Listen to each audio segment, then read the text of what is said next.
Let's go on the record on cause number DC 181418, Jeremy Haltom versus Don Triplett. Counsel, make your appearances. Reagan Herod here on behalf of Don Triplett. Brandon Tittle on behalf of Jeremy Haltom. Okay, let's go ahead and proceed. Good morning, Your Honor. We are here today on our motion to reopen for a limited purpose, specifically to expunge a lis pendens that has been outstanding against my client, Don Triplett's property, his homestead, for quite a while. This case is still in bankruptcy. Well, there are still bankruptcy proceedings with respect to Mr. Triplett. Mr. Haltom has an adversary claim or a proceeding against him. We were here a couple of weeks ago, and you had decided to wait based on Haltom's motion to continue to hear from the bankruptcy court as to whether or not she has exclusive jurisdiction on this issue. We had that hearing back on February 26th, and she ruled that in the interest of justice and comity, that she was going to abstain in your favor, given that this homestead is no longer property of the bankruptcy estate, that to the extent that it touches Texas constitutional law, Texas state law, that you were in the best position, or certainly within your jurisdiction, to hear the issues. So with respect to reopening for a limited purpose, we'd say that given the bankruptcy's decision there and the constitutional issues at play, we'd ask for it to be reopened just for the purpose of hearing our motion to expunge. This action is not an action against the debtor, so a stay is not at issue. With respect to our motion to expunge the lis pendens, we believe that on its face, it's problematic, that it doesn't actually seek a direct interest in the property, that it violates the Texas Constitution. But we're not dealing with that today, right? This is just on the motion to reinstate, correct? We had wanted to move forward with a motion to expunge as well. I thought we'd set both of them. Is that right? I don't know. I just have a motion to reinstate, but if you guys both agree, that's fine. We did a combined motion. It was motion to reopen, motion to expunge, and motion for sanctions. I think we set the entire combined motion for hearing, but I'm here just today on the motion to reopen and motion to expunge. Did you submit an order on this? I don't see one. Submitted a proposed order. It looks like it's January 27th. Okay, let me see. All right, response? Your Honor, I would prefer to have somewhat of a more formal trial on this issue, because we do feel as though our client has a direct interest in the homestead property based on the circumstances surrounding the investment property and how those investment investment proceeds were used.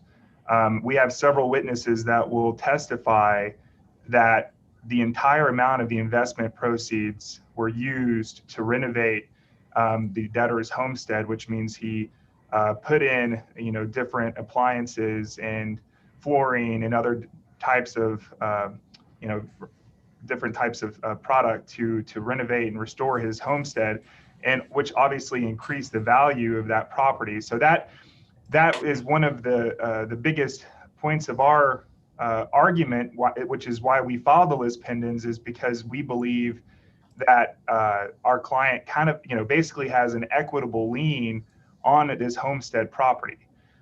The other thing that opposing counsel hasn't discussed with you is that we have filed an adversary proceeding in which we're seeking to render the debtor's entire claims in the bankruptcy case non-dischargeable under Section 727. Hasn't this, at least according to what he said, that's already been resolved, right? No, the adversary proceeding regarding the non-dischargeability of the debtors, of all the claims against the debtor, has not been stayed. We bifurcated the 727 claims from the 523 claims, which were asserted by my client, and the court is going to allow that the bifurcation of the 727 claims to go forward beginning, I guess, sometime the end of summer.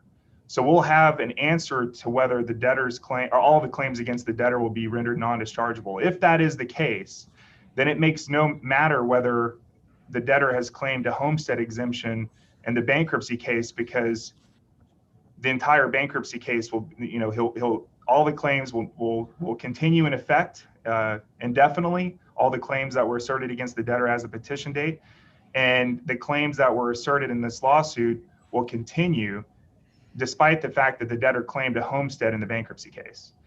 And an additional thing that opposing counsel hasn't told you is that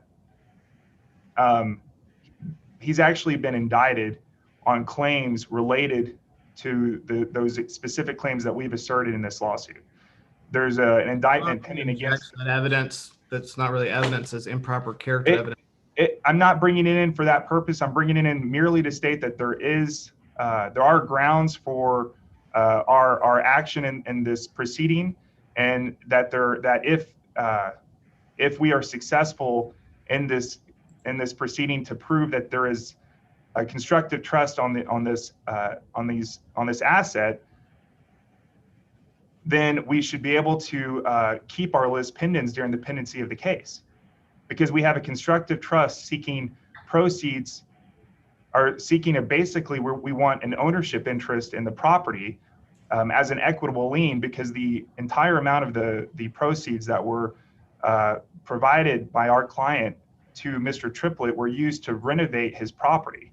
And had we been hired to provide product and renovation work to Mr. Triplett and we weren't paid for it, we would have been given a mechanics lien under the Texas Constitution. But because we were lied to and defrauded, and basically Triplett stole the money from my client, we can't somehow attach a mechanics lien to the property, because we don't basically qualify under the Constitution. That's why we're not seeking a mechanics lien. We're seeking an equitable lien, which is a constructive trust against the property. And that's why we believe our lis pendens is a direct interest in the real property. All right, well, I'm looking at first off, I'm going to reinstate this case, but I don't see an order. I've looked through the file. If you can, you go ahead and submit one. I'm going to go ahead and reinstate the case. I'm looking at section 12.0071 of the Texas Property Code. And it specifically says a party to an action in connection with a notice of lis pendens has been filed may apply to the court to expunge the notice and file evidence, including declarations, with the motion to expunge the notice. Section B says the court may permit evidence on the motion to be received in the form of oral testimony and may make orders, any orders the court considers just to provide for discovery by a party affected by the motion. So I'm not going to rule on this. I'm going to allow there to be not necessarily a trial, but an oral hearing on this. And if there's discovery that's needed, you guys want to just discuss that now, or do you want to deal with that at some later date? Your Honor, I think that the pleadings themselves, you don't even have to get to the prong B. I think that prong A, they don't have a valid claim on the face. There's direct case law, Curtis v. Sharp, that says that an equitable lien against a homestead that's already a homestead, that's in violation of the Texas Constitution. That there's only limited encumbrances that are allowed by the Texas Constitution. So essentially, you can't claim an equitable lien after the fact. He talks about how there's alleged fraud in these improvements. These improvements were, I think the timeline shows the kind of the fallacy or the attenuation of their claims. My client had a homestead back in November 2010. The investment that they're complaining of happened February 12th, 2013. They have given you no indication whatsoever in their pleadings as to when these alleged repairs or improvements happened. My client has testified that it's prior to him even meeting Jeremy Haltom. That's the ridiculousness of this motion. All this had happened before he'd even met him. But notwithstanding that, they didn't file their lawsuit until February 1st, 2018. That's when they filed their notice of lis pendens, the very next day. So 8 years after the homestead has been established, 5 years after this alleged investment, they're coming after the fact. They haven't, I mean, you don't have, he talks about they could have filed a mechanics lien. The mechanics lien would have been done the 15th day after the 3rd month on a homestead. So they're here 5 years after the fact of this alleged investment, trying to backdoor their way into something that they couldn't do. The Texas Constitution and Property Code has strict requirements for encumbering the homestead, and they're just trying, is clever lawyering, trying to encumber what cannot be done. They couldn't do a mechanics lien, and yet they're sitting here tying up property that they didn't object to. Importantly, in the bankruptcy, they didn't object. So, Mr. Harrod, are you saying you don't need discovery on this? I'm saying you could rule on it under subsection A. I'm not ruling on it today. I've already made my ruling. I'm going to have an oral hearing on this, unless opposing counsel agrees that I can decide this on the papers. No, Your Honor, we would like to take some depositions of the parties. We would like to. I mean, there's a lot of people who worked on the debtors on Mr. Triplett's house with these proceeds that happened immediately after my client gave him $150,000. And I think the evidence is going to show that, you know, he used 100% of the $150,000 to renovate his property and buy a really fancy refrigerator, new stovetops, all sorts of appliances that are now fixtures in the homestead. And I know his objection to this is that we're not allowed to do this under the Constitution. Well, the Constitution doesn't allow people to defraud people and use the proceeds to hide it in their homestead. I mean, he's already indicted based on this criminal activity. And so he shouldn't be allowed to use his homestead to hide the proceeds that he stole from my client.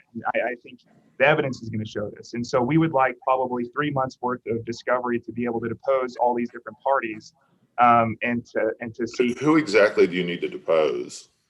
I would like to depose Mr. Triplett. I would like to depose his husband, Donnie Escoffier. I would like to depose potentially some of the workers that worked on the home around this time. So this is supposed to be an expedited proceeding. I'm going to allow up to 3 hours of depositions per side. So total of 3 hours and for up to 3 people. So each side can take up to 3 depositions for up to a total of 3 hours. So you could do 3 1-hour depositions or 1 3-hour deposition, but no more than 3 depositions and no more than 3 hours. I'm going to allow 5 interrogatories and 5 requests for production per side. And I'm going to go ahead and set an evidentiary hearing on this. How does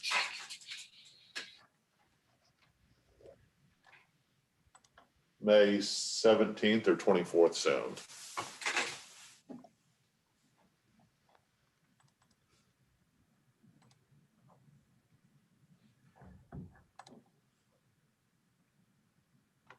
Does that work for y'all, May 17th or 24th?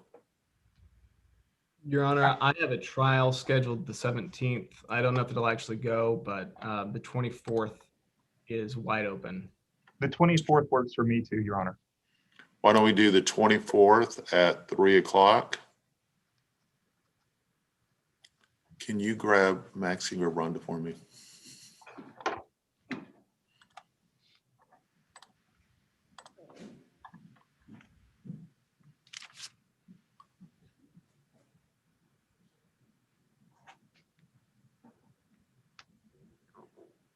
And we're going to give you a total of an hour for this hearing. So just kind of, I would encourage you to submit any, as much as you can via deposition. So you're not going to have a whole lot of time to present this. And that's it. That's then a half hour per each party then, Your Honor? For each party. So this DC 181418, they're going to do reinstating the case. We have an evidentiary hearing on the, so let me show this to you. It's motion to expunge list pendants. See this right here? Mm-hmm. So a hearing, an evidentiary hearing on that on May 24th at 3 p.m. and we need an hour. Did you get the spelling on it? Mhm. Expunge list pendants. Thank you, Rhonda. Okay, any other questions about that? And I need an order that details all that, Mr. Tittle. So go ahead and prepare the order, share it with Mr. Harrod, and try to get to me by Friday. On the order, if you can make sure that it says on March 8th, 2021, the court made the following ruling so that it's clear what date this hearing was. Does that make Yes, Your sense? Honor. Yes, Instead Your of Honor. on this date, and share that with Mr. Harrod, and I need it by Friday. Email it to my court coordinator as well as e-filing it, okay? Thank you, Your Honor. May I be excused? You may, Mr. Harrod. Any questions, guys? No, Your Honor. You guys have a great day. You too. Okay. Is anyone here in the Harris versus Sangari case? Your Honor, yes, I am here, Susanna Kepler for defendant Sangari. Okay. Is plaintiff's counsel here?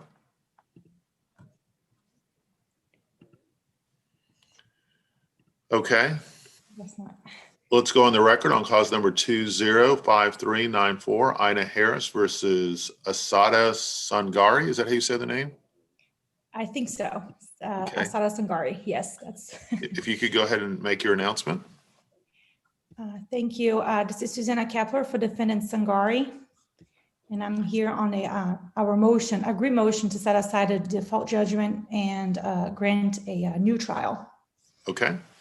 Let me go ahead and print that out. I guess one of my main questions is, when do you want to set this for trial? This one, Your Honor, if we could have a date later this year, I believe would be ideal. We still need to conduct discovery, I guess, starting the case now and to conduct discovery, hopefully do mediation.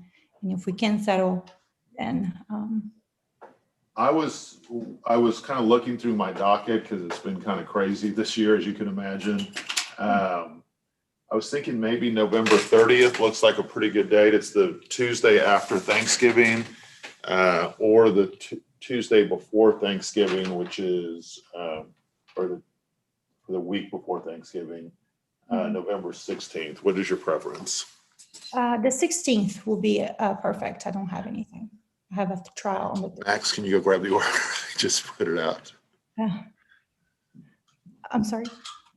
I keep on sending my intern to pick up orders for me, and he's the other two interns are laughing at him, I think, so because he keeps on having to get up.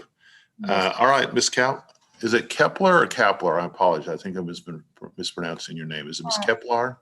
Kepler. Sorry about that. Okay. Anything else we need to discuss? This is Go it, ahead Your and Honor. raise- Thank you. All right.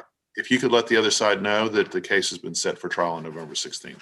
Will do. Thank you very Who much. do you want to use as a mediator? Lexa Odd would be great if we could have her. That's fine. We'll appoint Lexa Ald. Thank you very much. Thank you.